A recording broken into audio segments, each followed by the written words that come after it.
Hello everybody, I'm Chris Sims from ComicsAlliance.com, and this is the Comics Alliance Top 5. The advent of Kickstarter has changed the face of the comics industry, allowing creators to turn directly to the readers to fund projects that are a little outside of what you normally get in the mainstream comics industry.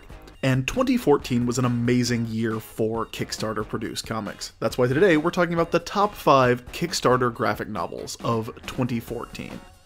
Coming in at number 5, it's one of the strangest books I've ever read, with an amazing premise. The Leg by Van Jensen and Jose Pimienta. Those of you who aren't up on your Mexican history may not know this, but Santa Anna, the general who led Mexico for a total of 22 non-consecutive years after its independence from Spain, lost a leg in a battle and had it buried with full military honors. When Santa Anna was deposed, the leg went missing, and The Leg, the graphic novel, is the story of how it comes back, as a sentient creature traveling across Mexico in a story of magical realism, helping Santa Anna's granddaughter get to Mexico City and prevent the assassination of President Cardeña. As you might expect from a story about a fully autonomous sentient leg, things get weird really fast. There's witches, giants, evil cultists, and of course, the regular run-of-the-mill assassins. It's a great comic and a bizarre story that you will remember for the rest of your life. Coming in at number 4, it's Wonderilla, A Hero for All Seasons by Justin Pierce. Now, odds are pretty good that you're already familiar with Wonderilla, one of the best webcomics going, about a superheroine who is pretty terrible at her job and prefers to hang around and drink rather than fighting crime. Pierce's sarcastic, alcohol-soaked Wonderilla and her oblivious sidekick Wonderita are already pretty popular, and in 2014 he funded a massive 260-page collection of her adventures that also featured an entirely new origin story, where Wonderilla, during her public debut, goes away to drink and dresses up a mop and bucket in a Wonderilla outfit to stand in her place.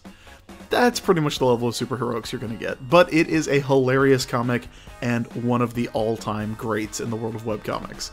Seeing it in a massive print version just makes it a little more fun. At number 3, another fantastic webcomics collection, Brennan Lee Mulligan and Molly Ostertag's Strong Female Protagonist Book 1.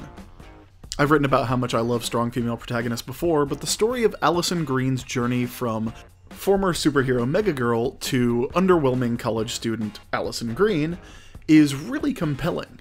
Unlike a lot of commentaries on superheroics, it's not one that takes sides. Allison isn't demonized for being a superhero or lionized for giving up to pursue other things. It's just a choice that she makes in her world, and there are plenty of other active superheroes that are really fun characters and really nice people in Allison's journey. So many, in fact, that one of the nice perks of the print version funded on Kickstarter was that backers could vote on which character they wanted to see fleshed out a little more in a full-color backup story.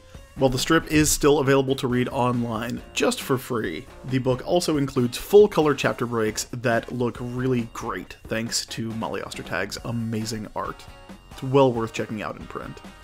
At number 2, it's far and away the most financially successful book on this list, Smut Peddler 2014, edited by Spike Trotman. The erotic comics anthology by female creators managed to raise over $185,000, including $80,000 in 5 days. And in addition to printing the book, a lot of that money went towards raising the page rates for the contributors, which included comics creators like Jess Fink and Erica Henderson. The book's commitment to sex-positive erotica included all manners of couplings and all manners of settings, from fantasy to sci-fi, and even a couple of superhero stories slipped in. And despite difficulties with printers who didn't want to handle a massive porn anthology, it proved that there was a pretty big demand for it. Finally, at number 1, not just my favorite Kickstarter graphic novel of the year, but one of my favorite graphic novels of the year, Kyle Starks' Sex Castle. Despite the title, it's not another erotic anthology. Instead, it's an adventure comic inspired by 80s action movies. Former presidential bodyguard and card-carrying assassin Shane Sexcastle gets out of jail and goes to a small town where he is immediately set upon by what is essentially the plot of Roadhouse on methamphetamines. If you missed it, don't worry. Image Comics picked it up for a re-release in the coming year, and you're gonna want to read it. It is amazing. That's it for this episode of the Comics Alliance Top 5. Make sure to subscribe, like Comics Alliance on Facebook, follow Comics Alliance on Twitter, and get the latest comic news on ComicsAlliance.com.